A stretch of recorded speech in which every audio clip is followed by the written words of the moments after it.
started out, a couple of us knew how to sew, and a couple of us didn't know how and wanted to learn. So we didn't have any place to do it. We thought, well, let's do it here at the zoo. And of course, anything you do at the zoo will be for the animals. So we got permission to make quilts for the primates. There's certain animals we can't make quilts for, like the tigers. I thought about having one for the tigers because my house cat likes sitting on my quilt. But the tigers would eat the fabric, and that would not be good for them. The primates do not eat it for whatever reason.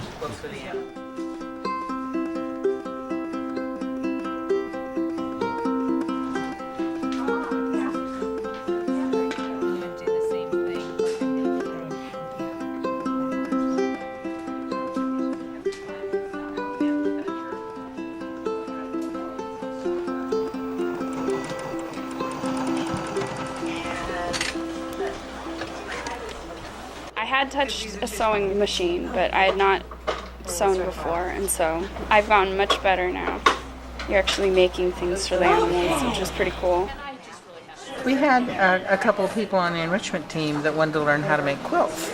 And I went to the primate keepers and said, would you like some quilts for the primates? And they said, sure. And so we started making quilts about 8 years ago. We make about 30 to 40 quilts a year. We have fun doing it. It's a community, as you see.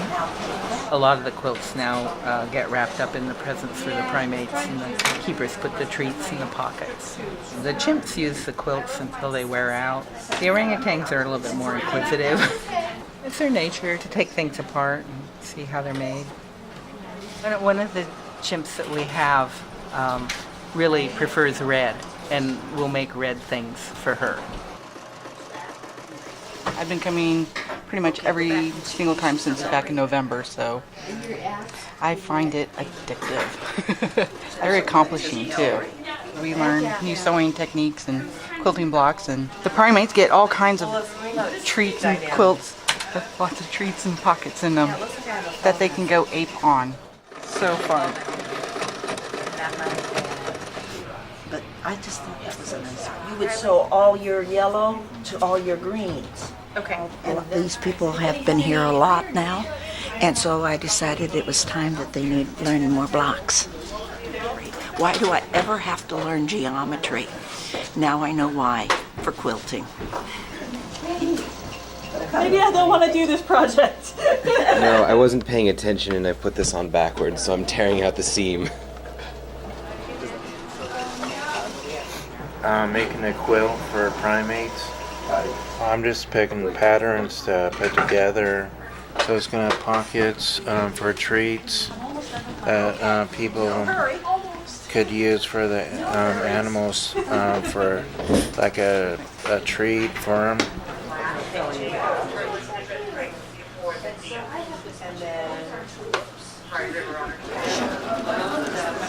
These are the flowers that everyone just learned today.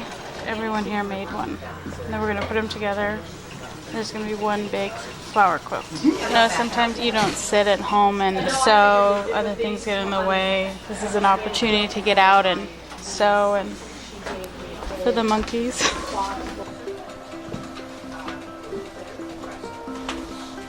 Those are lots of little tiny squares. It just depends on which way you do it. Well, but I mean, they could be. Well, you do have some pockets that are I was just noticing the bright green.